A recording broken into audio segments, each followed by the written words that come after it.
at Sharp Cheddar Green Bay. What? With football and beer. The Lamb on the hill. Cheers, boys. Fuck the Bears. Crack your beers. Oh my God. So stay sharp. Go Pack, go. Hey, Cheesehead Nation. Welcome back to another installment of Sharp Cheddar Green Bay, the newest football and beer podcast. We're coming to you somewhat live from Washington, D.C. Still stuck in quarantine out here, but staying sane thanks to our favorite beverages, which we'll shout out in just a minute. Before we do that, make sure you go over and follow us on all the social media. YouTube, we are Sharp Cheddar Green Bay. Instagram and Twitter, we are Sharp Cheddar GB.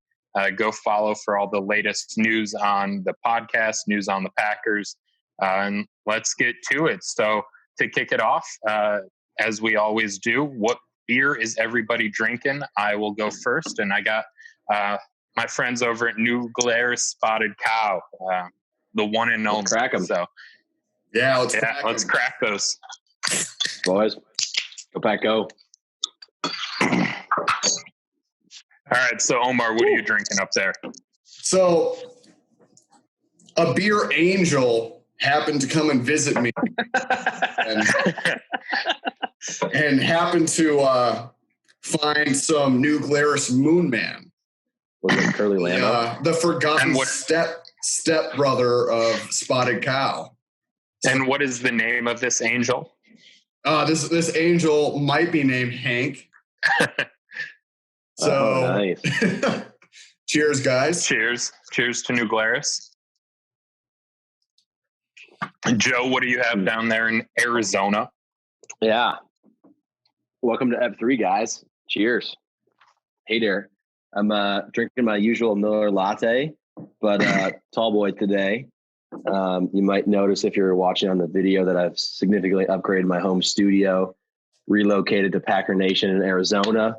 I've got my Formation sombrero para mis amigos aquí, and rocking my Buffalo Chip shirt today. Big shout out to the Buffalo Chip in Cave Creek, Arizona, Lambeau West. Great Packer bar here in Arizona. I mean, not as great as Lambeau on the Hill out here in DC. Of course not. Of course not. Lambeau West, though. All right, Matt, you finish us off. Yep, I got my Irish coffee that I was drinking last week. Still have my cheese head on that. If you haven't noticed on the visual, Joe's wearing a cheese head too, just copying your original here. But, all people have something to make themselves look good. So I appreciate it, Joe. I actually gave a sombrero to my mother as a gift because we love our mothers, and happy Mother's Day to all those Packer mothers out there. So good call. Happy Mother's Day to all the Packer moms. Yes. All right, guys, we're going to jump into the first lightning round. All right. We're going to, probably going to get some similar answers around the table. What is your least favorite team in the league? And I'm going to start off with the wild card. I'm going to go with the Vikings. Yeah. I know that everybody, it always expects everybody to say the Bears, the Bears still suck, blah, blah, blah, blah, blah. But have you ever actually met a legitimate Vikings fan? Never. No, they don't exist. They all just kind of come out of the woodwork when the Vikings are doing well, but otherwise they're just a bunch of fucking, just dirt people. At least there's a halfway decent respect between the Bears and the Packers. So, You know what? I'm going to go with the Vikings. Joe, what do you think? Yeah, no, I agree. We always agree on this. I mean, obviously, the Bears are number one, but in a different category. They still suck. Fuck the Bears. But you do have to respect George Halas, the history there. Obviously, real Packer fans kill bears, so that's a bear rug from Wisconsin there on the wall. Again, watch on video on YouTube at Sharp Cheddar GB. But no, it's got to be the Vikings. They're the biggest chokers. They've never won anything. They're definitely our biggest divisional rival in the last 5 years. But then past the division, unfortunately, as of last year, the Niners have retaken my third spot. It had been a couple years since Colin Kaepernick, but they're back on my hate list big time. Seahawks are right up there. fucking hate the Seahawks for so many reasons that we don't need to speak of ever again. Cowboys out of the league. It goes to the AFC. Fuck the Patriots for obvious reasons as well. And then it goes Lions. And then it goes Lions, and the rest of like the East and West. Like fuck everyone else. So I agree with Omar. I'm going Vikings. So I missed most of that rant because my connection was going, but I'm easily going the Bears. The Bears still suck. That's why we have shirts that say it. That's why I have a passion against the Bears. Anytime I see a person with a Bears shirt, I do clench a little bit. Like I do get internally angry and upset. And I'm like, why the fuck are the Bears even? Yeah, I don't know. It's just something with me and the Bears I just don't agree with, and it's always going to be that way, I feel. Well, but Matt, aren't you a Cardinals fan now? Oh, second favorite team by far. Once they start, we might have to talk about that. But for right now, go Arizona. Yeah, I mean, I definitely agree with the teams that you guys named. Obviously, the divisional rivals. Being a lifelong Packers fan from Michigan, the Lions I always hated, but they kind of, I mean, they're never that good, so I can't hate them that much. One team that actually pisses me off, and I have to say it more because of the fans, not because they're not loyal fans. The Eagles. I really dislike the fact that they have prided themselves on being mean fans to other fans. Like you're an opposing fan. You come to Lambeau, we're going to give you a brat. We're going to give you a beer. We're going to welcome you into our home. If you go to Philadelphia, they're going to try and send you off with a broken bone or a black eye. Like, I think that's bullshit. Hank, how many times have you told someone to fuck off that they've worn a Bears or Lions or any other gear to Hamilton's? Are you kidding me with that right now? Are you kidding? Only if they start it. Only if they want to talk shit to us. Hey, dear, you got to be sorry first, but yeah. I do. I love Philly, but yeah, their fans are a little out there. And they beat Lombardi in his ever first championship appearance, which is why I think LaFleur is going to win this year, but that's another conversation. All right. Well, let's move on to the first quarter. So as everybody knows, last week, the schedule came out for the 2020 NFL season. And as of now, we're moving forward as if everything is going to open up on time, which, knock on wood, I pray that happens. So first question, first quarter is about the schedule. What is the final record of the Packers this year? I'll kick it off. So last year we were obviously 13-3. This year, everyone's talking shit about us. I think it's way over the line. Did we do a ton to necessarily make ourselves substantially better this upcoming season? I don't know. It's tough to make that argument, but I'm going to go 12-4. I think that we might have a slight step back, but not. I don't think the people saying we're going to win like 8-9 games. Yeah, that's one fewer win than last season. So I'm going 12-4. I think we have some tough games early on. I'd say 5-1 in the division. Not that I'm picking any specific game to lose, but out of 6 games, we might drop one. So basically the same as last season, but instead of going 6-0 in the division, we go 5-1. That's my prediction. So I'm gonna break the season in between home games and away games. So when we're at home, like if you look at the past 5 years, not 2017, when we're at home, we are fucking awesome. Like in the past 5 years, there have only been games that we haven't won. And one of those was a tie with the Vikings, and the other one was a 31-0 blowout when Goody's guy, Stone Kaiser, had to play most of the game because Rodgers had a concussion. So, like, 2 of those games don't even matter. So we have essentially just not won 7 games in the past 5 years at home. And when we do win at home, we are fucking awesome. And we average 31 points a game. We usually win by a margin of 14 points. So did fans in the stands change that, Omar, or no? I don't know. We haven't had that kind of scenario before. The frozen tundra.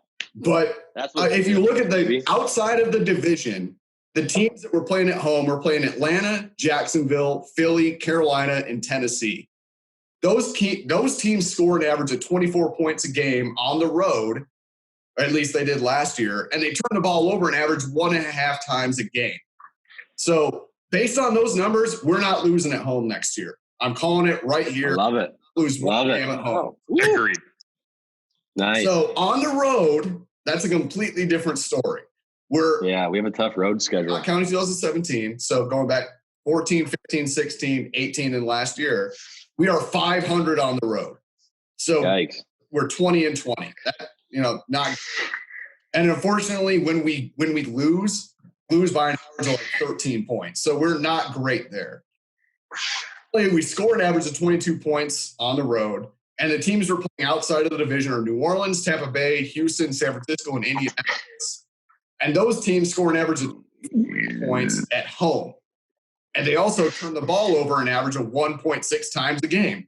So based on all of that, I'm saying that we go 13-3 again. Nice. That says we're going to go 14-2, but I'm just going to say that we're going to drop one to Detroit because, like we've talked about before, Detroit always plays us hard. So I'm saying 13-3 again. I love it. Yeah, I mean, looking at the schedule we've got, first off, obviously, I think 16-0 or 17-0, whatever it is this season, is always what I expect to do. And so any 16. loss is like, oh, what happened there?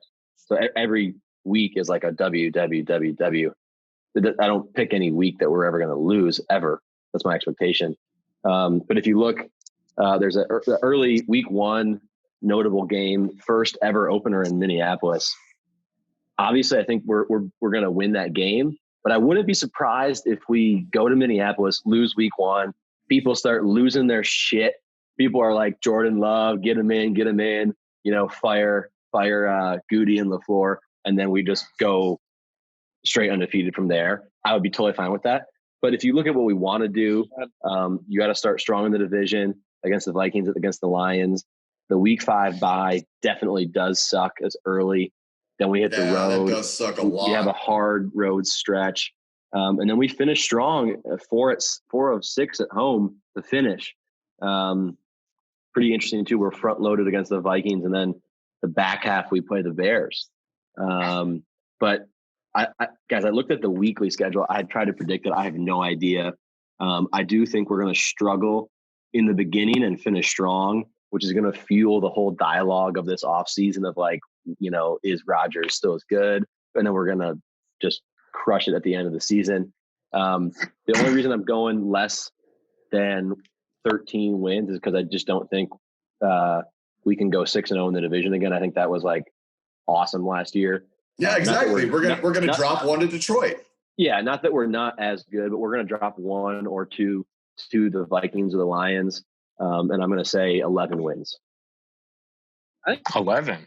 Damn. I think a lot of people right now have us pegged to lose the Saints game. I'm actually not as fearful of the Saints game as I am of other games, but I think what's going to determine this is all the veteran teams that have come together without having OTAs are going to have a big advantage over any team that doesn't have the same coordinator. So the Vikings losing their head coach, I think, is going to have a big impact, and you can go down the line of teams that are losing coaches. We're almost the exact same team as we were last year, coordinator-wise and everything else. Sure.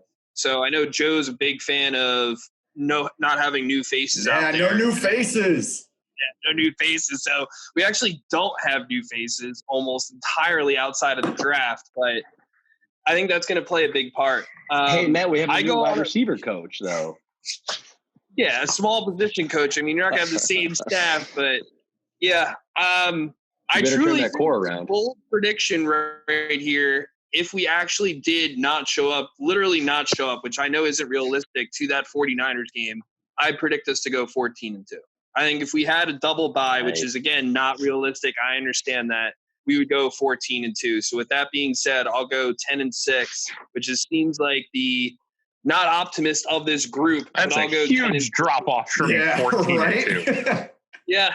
I think that bye is huge, and I think once you're not rested, it'll just kind of funnel down, and we'll lose some bullshit games that we really shouldn't have, in which I think we need to be a rested team. And it's a shame how our schedule is kind of created. But I think, frankly, if we were to play the 49ers right now, we're going to get blown out. Let's prepare for them all year. Go 14-2, take the bye, not show up, and go 14-2, take the number 1 seed.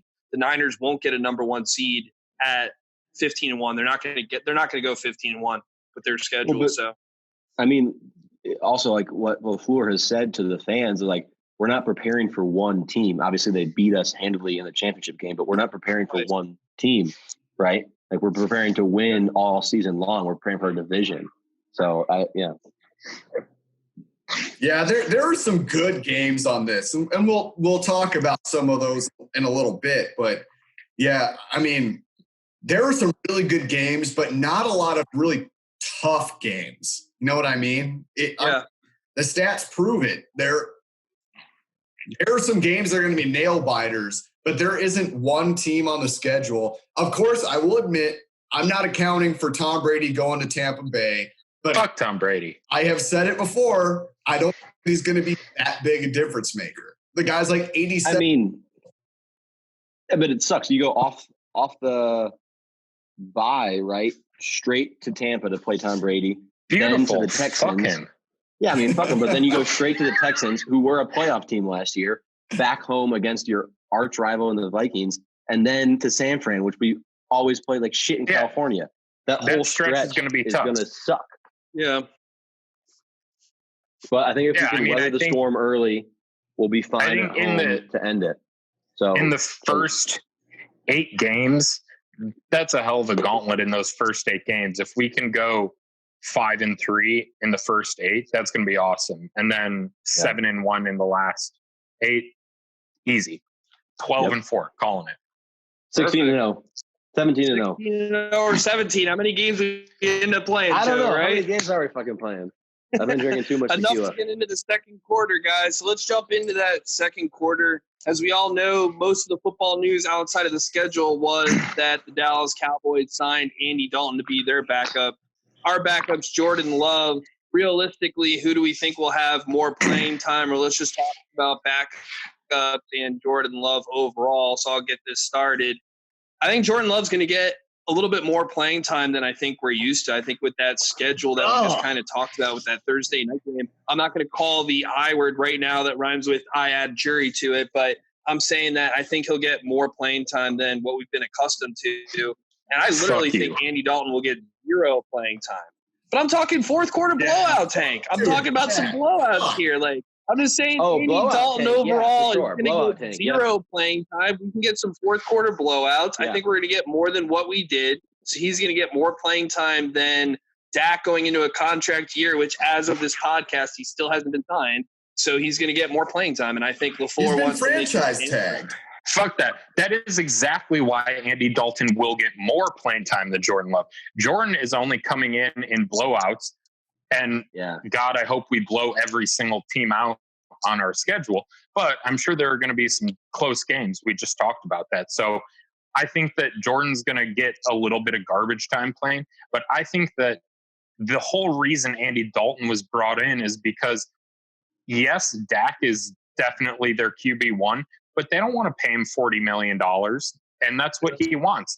So if they let him play and win every single game, he's going to have a bargaining chip. If they let Andy Dalton go win a couple of those games and hold Dak early and say, hey, you didn't really perform for us, let's toss Andy Dalton in, and Andy wins, they're going to have the bargaining chip. I think that's the entire reason that they brought him in the first place, is to tell Dak, hey, we don't need you at $40 million. We'll bring you back at 30. But if not, this Andy Dalton guy or the next guy who's a little old is going to come in and take your spot. So I think that Andy Dalton's going to play a lot more than Jordan Love. Not even. Yeah, I agree 100% with Hank on this one. I mean, I think there are a couple reasons for this. I mean, Dak, it still hasn't signed. He's got a franchise tag that's going to pay him $30 million plus a year, and he's not signing it with some bullshit excuses like, I can't feed my family with $30 million. What is this? So, I mean, Jerry Jones is not, like, he's clearly not that interested in doing this. He's already paid Amari Cooper. He's played Zeke. How many defensive players has he paid? You know, for some reason, Dak is just on the back burner. And I think that there are some pretty legitimate reasons for that because Jerry Jones has been traditionally a pretty pro player. Another reason I think that Andy Dalton is definitely going to see some playing time this year is Mike McCarthy. I'm on Aaron Rodgers' side on this 100%, but Mike McCarthy is not going to secede, or he's not going to cede more power to another quarterback. And Dak Prescott does not have the talent that Aaron Rodgers does to just take over a franchise. No. Mike McCarthy's going to come in. If Dak Prescott proves himself to be a problem, Mike McCarthy's going to say, you know what? I got Andy Dalton here. He's good enough. Let's go. The same guy who got kicked out of a high school gym is going to make these determinations. Okay. Gotcha. Yep. Calling it. Yeah, I mean, for my segment of Q2, I say fuck Andy Dalton. I really don't care about any of these non-Packer related questions. I do like the take though. I didn't before I was thinking about this question, I didn't think about garbage time. I think Jordan Love is going to eat up the Bears when it's like 52-0 and Love is not going get to the ball taken from him like Deshaun Kaiser and just eat it up. I know we're going to talk about some games that we're excited about next quarter after halftime, but if you look at the schedule, we have got some showdowns, boys, and I'm talking, Western style showdowns. Aaron Rodgers versus Drew Brees and Tom Brady. So I do have a take here. It's not related to Jordan Love or the ginger from Cincinnati or whatever, but I'm saying Aaron Rodgers goes undefeated against Drew Brees, Tom Brady, and Matt Ryan. So we're going to win against at the Saints. We already at Tampa Bay. Deshaun and Watson at home against the Falcons. I know, fuck him. What about Deshaun Watson? I don't think Deshaun Watson is in the conversation with Brady and Brees. What I'm saying is that Aaron Rodgers is going to cement his legacy and the old guard of Drew Brees and Tom Brady, kill them at the guillotine, end their legacy, and cement his own coming to his second Super Bowl this season by beating Brees and Brady. Boom. You heard it here first on Sharp Cheddar. Heard it here first. All right. Ding, ding, ding. Let's roll on to halftime, boys. All right, guys. We are in halftime, which means that we are going to go into our unofficial sponsors as always. The first one, expanding a little bit. We're going to go all of Diageo, not just Rumpelmans, Guinness, everything else that we love in this world. I mean, Matt and I literally traveled all the way to Dublin one year just for the Guinness brewery and some Guinness in an Irish pub. So yeah, we're gonna roll that into the unofficial sponsor number one. Matt. Yeah, and it's also got antioxidants. Some people don't realize that about Guinness. It's actually healthy with beer. Sometimes I contemplate between eating blueberries or drinking Guinness. So you kind of go with the drinking Guinness aspect. But, Rumpelmans is exactly that in a shot form. It's kind of like the Guinness version of a shot. If you think about it, it's very clean. It's very healthy for you. It makes your breath a lot better. It has a high alcohol content. It's very smooth. I love it. Everyone loves it. Cheers, boys. Yeah, no. Again, are you taking shots now? Yeah, we are. Let's take a shot now. I'm changing it up with my tequila aquí. I got to pour some. Oof. Go back, go. And that goes perfectly with New Glaire's Spotted Cow. And also a Miller latte. I need to reload. As I mentioned last week, New Glaire's may not sell in DC. However, they are welcome to send it to DC. So as an unofficial sponsor who pays nothing and has no actual affiliation with this podcast, if you want to send us free beer, I will keep shouting out. As always, a big shout out goes to Johnsonville Brats, the best brats in the game. Here, the only brats in the game. The only brats in the game. Here at Sharp Cheddar Green Bay, we're very excited to potentially be starting a very productive partnership with Johnsonville Brats. More to come on future episodes, so stay tuned. Maybe. But also this week, our familiar friend, Miller Lite, the original light beer. They invented subliminal advertising. Miller Lite. It's a fine Pilsner, great taste with less filling. All right. drinkable. So with that, let's roll on to the lightning rounds at halftime. Lightning round number 1, most underrated player on the team. I'm going to go with Equanimeous St. Brown. I think last year, obviously, baby. I'm a Notre Dame fan, so I got to keep it real with them. But last year, obviously, he had the injury. I think everyone forgot about him.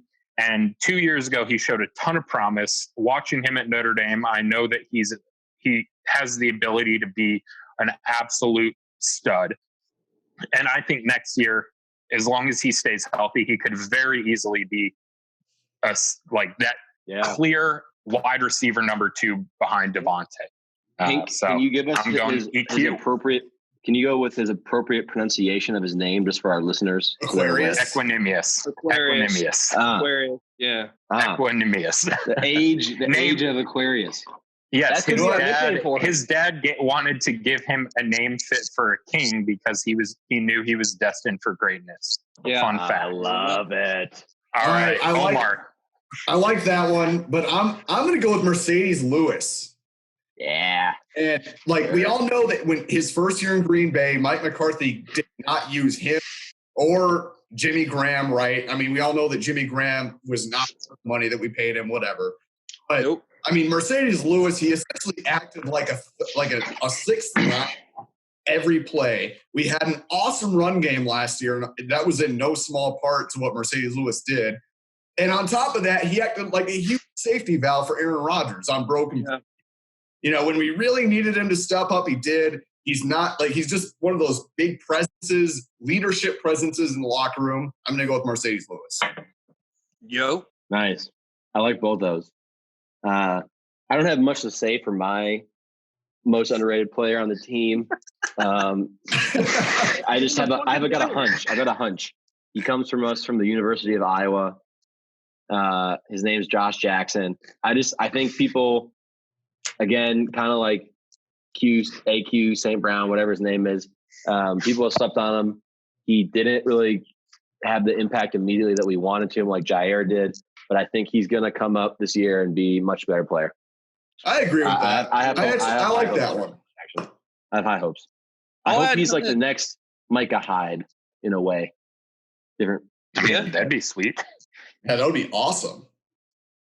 I'll add a little bit to Omar's then. My guy's David Bakhtiari. Contract year, I feel like he goes very under the radar considering he's one of the best tackles in the league. If you talk to any people outside of Packer Nation and you go David Bakhtiari, they're like, who are you talking about? And he's one of the best tackles in the game. He always plays. I feel like we just kind of assume, all right, left tackle, we're good. Let's worry about everything else.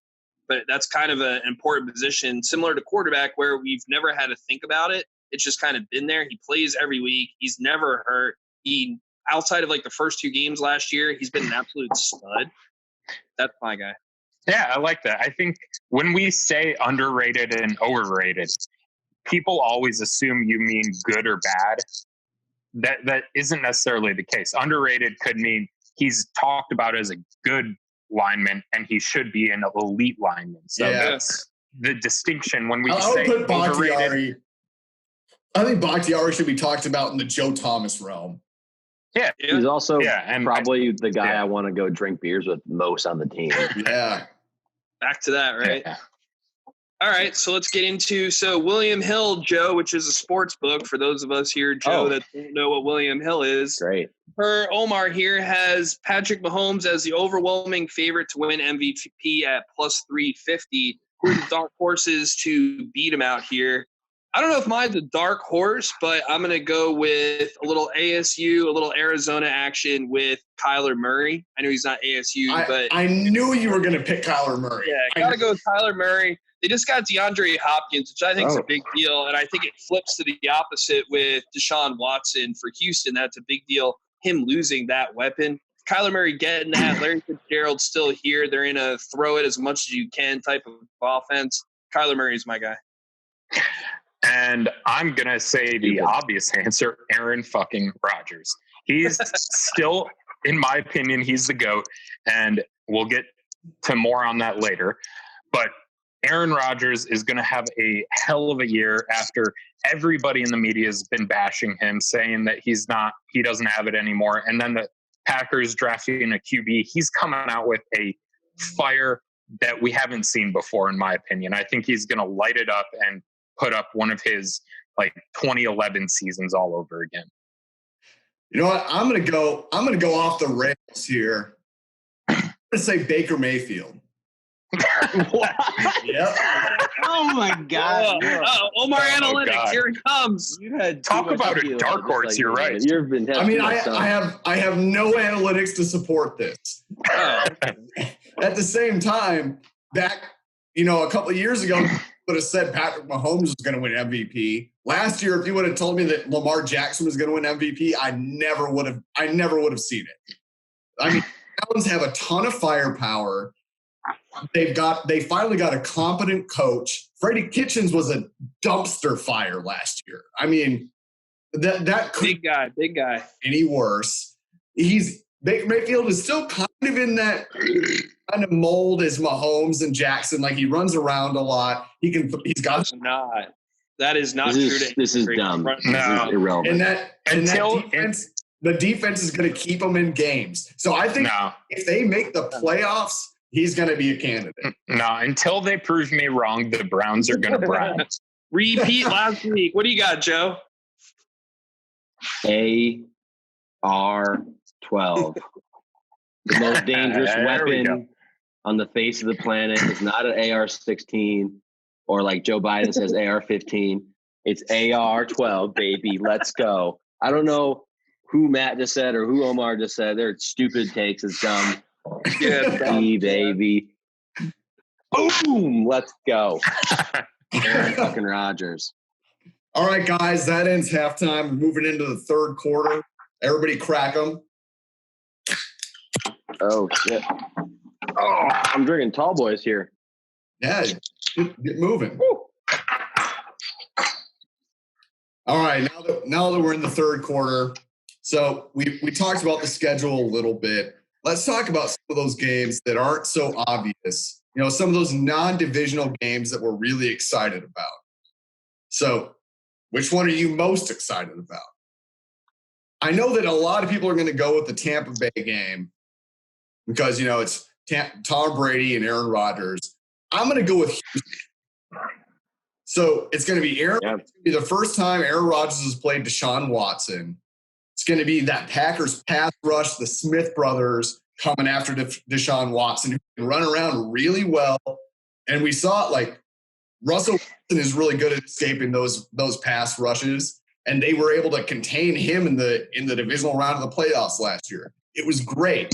So I would really want to see that matchup. But also, the past couple times that these two teams have played, it's been amazing. I mean, in 2012, I was in graduate school in Australia. I had to wake up at the ass crack of dawn to watch it on a Monday morning. #humble brag. That's what it was. I had to find an Irish pub that was open at 8:39 in the morning, and I actually won. And then Omar, is this your stat corner? I watched Aaron Rodgers tear apart the 5-0 Texans. I mean, it was awesome. I just love watching Packers-Texans game. So that's the craziest take I've ever heard on Sharp Cheddar. Packers-Texans. I've never heard that before in my life. I can't wait till we shit on Randall Cobb again. For him to get that contract is fucking crazy to your answer. I'm going to go with Tennessee. I'll go with Tennessee because I think a lot of people have them beating us because they have one running back who can run. But I think everyone kind of expected that when we played Minnesota with Dalvin Cook and he ran over us. And guess what happened? We shut their ass down last year when we played the Vikings, and he had absolutely almost no rushing yard. So the 49ers run more of a scheme running offense. They're different. So that's why if you're going to say, well, the Niners ran all over you. But Tennessee, I'm going to go with them. I think we're going to shut them down at home in the frozen tundra. Bring it, baby! That's on my birthday, too. I can't wait for that. All right, well, I'm going to throw out a quick honorable mention. For personal reasons, I like Atlanta Monday Night Football because I'm planning to be back in Green Bay for the Notre Dame versus Wisconsin game in Lambeau. Super excited about that. And then push it to a long weekend and watch Green Bay kicks ass over Atlanta in Lambeau Field on Monday night. But as I mentioned last week, I think that Tom Brady's an old fucking phony. So my game that I'm most looking forward to is Tampa Bay. I'm excited to watch Green Bay shut them down. Apparently Tampa's got better odds to win the Super Bowl than Green Bay does, which is bullshit. They added a geriatric immobile quarterback who can't throw more than 5 yards. They added a retired tight end. Like, cool. Congratulations. Like, you're not all of a sudden Super Bowl contenders. I'm sorry. We're going to go in there, stomp on you. The Smith brothers are going to eat Tom Brady's fucking lunch. Fuck Tom Brady. Fuck the University of Michigan. Fuck New England. Yeah. Packers by $1 billion. Fuck them. Just fuck them. Nice. Yeah. I have to bring it back to halftime though, guys, because if you couldn't tell from the editing, we all just took a piss break. And I think we should keep that live for our listeners because they also deserve a chance to go pee as well. So if you're a listener, it's crazy with technology. You're drinking beers. You go take a piss too, man. You can keep listening. Anyways, we're talking biggest non-divisional game. Obviously, the Niners is the logical choice here. I think everyone's looking at that on the schedule saying, can we contend for that championship or not? Obviously, I've already made my claim that Aaron Rodgers is going to cement his legacy over Drew Brees and Tom Brady. Those are going to be wins. I'm not worried about them. So I'm going to agree with Matt here and say the Titans. Titans to end at home. They're our last home game in Lambeau. They're Matt LaFleur's previous team. Yep. I think it's going to be the severing of the tie there. It's going to be one of those games that's going to put us in a position to be a top 1 or 2 seed because we win that game. Last year both teams were knocking on the door to get to a Super Bowl. I think one of those teams is going to be in the Super Bowl this year, and hopefully we beat those Titans and it's us in the Super Bowl. So that's my take too. Onto the final and fourth quarter here, boys. This is a big one, and for the listeners who are left, fuck them. They don't need to hear this rant here. But Joe, hold on. Before we get into that, by the fourth quarter, typically, how many cocktails have you had at a little Hamilton's? Oh, geez, Louise. You usually lose count after the first quarter, eh? We're usually about 16 deep. I mean, we're usually 12 deep before the game even starts. Oh, yeah. A couple games of euchre. 24 deep. Euchre and Liar's Dice before kickoff, get there at minimum 2 hours early. What the kickoff time is. But our Q4, guys, our quarter 4, is a very relevant and very historical, very big topic, especially within this group. Definitely within this group, because there's some hot takes. But the question is just generally, not who's better, not who you like more, just straight up Favre versus Rodgers. Rodgers. Number 4, be number 12. Who you got? Who you taking? What are your reasons? What are your takes? Hank, what are you starting with? Rodgers, 100 million%. He's a better quarterback. If you look at the stats, that's Omar's section, so I'll leave those for him in a little bit. But if you look at the stats, average touchdowns per season, yards per season, whatever it is, Aaron Rodgers is a better quarterback when it comes to the stats than Brett Favre. Was Favre entertaining to watch?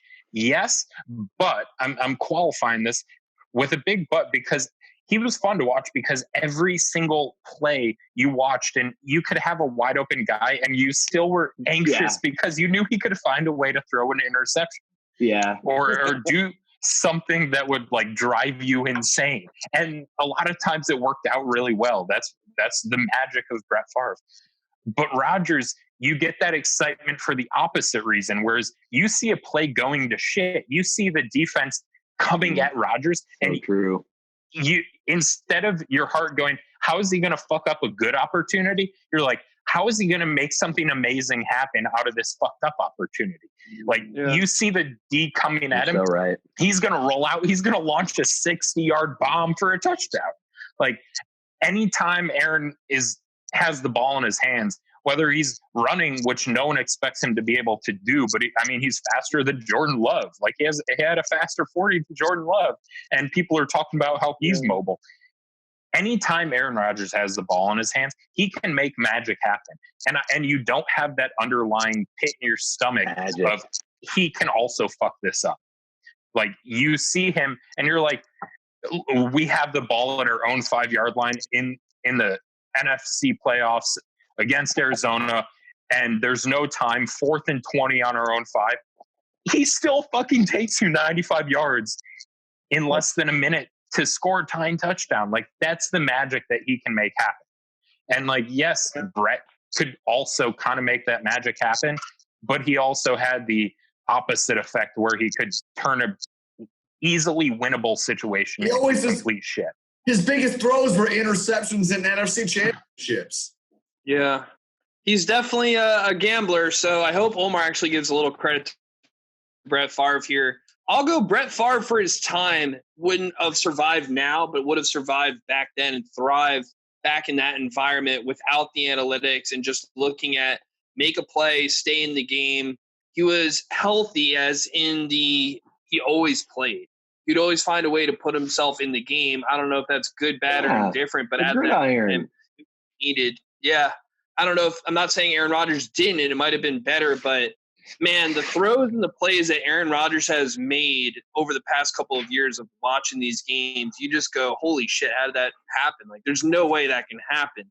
Just a highlight reel of Aaron Rodgers compared to a highlight reel of Brett Favre, to me, points the finger to Aaron Rodgers of the holy shit. He's had so many plays where I've said just, holy shit, there's no way that's actually possible. Not saying Brett Favre hasn't. He's stuck balls and he throws probably the fastest fastball any quarterback ever. But Aaron Rodgers has made those crazy plays that you just go, there's no fucking way. I don't know. There's no fucking way. So I'm going to lean towards Aaron Rodgers. All right. So Hank alluded to some of the stats. So let me just go through some that actually, this is what's going to tell you everything you need to know. All right. Per game, Rodgers, 27, Favre, 23. Passing yards per game, Rodgers, 256, Favre, 236. Touchdowns and interceptions in a season. So the most touchdowns or the most interceptions that Favre threw in a season, 29 interceptions. the most interceptions that Rodgers has ever thrown in a season, 13 in his first season as a starter.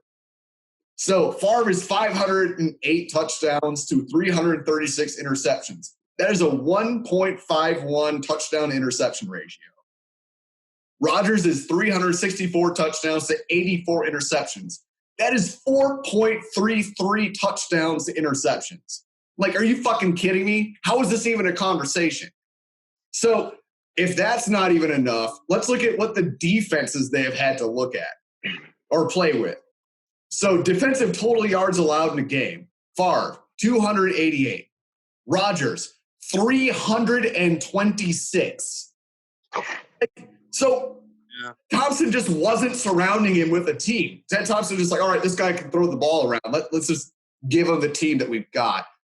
Defensive turnovers in a game. Favre, like, the defense was getting him 2 turnovers a game. Rodgers, 1.5. Over the entire span of their careers. But shouldn't that mean throw the ball less, which is what Brett Favre overall did with the yards and everything else? If you have a better defense, throw it less because you could rely on that? For the opposing offense?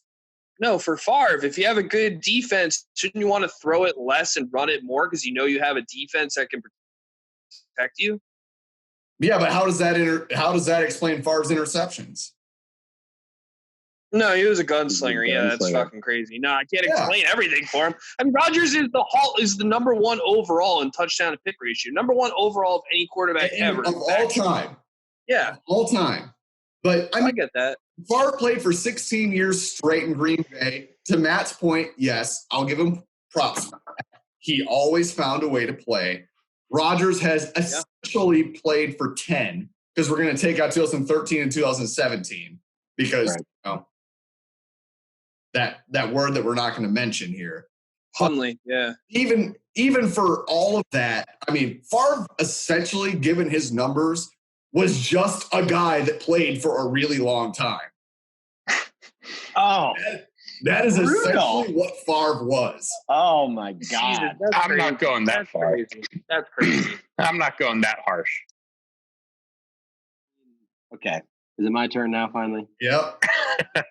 I think I've made myself clear on the last episode that, if you're a real Packers fan, you understand the fact that we have the holy trinity of quarterbacks. It started with our father, Bart Starr.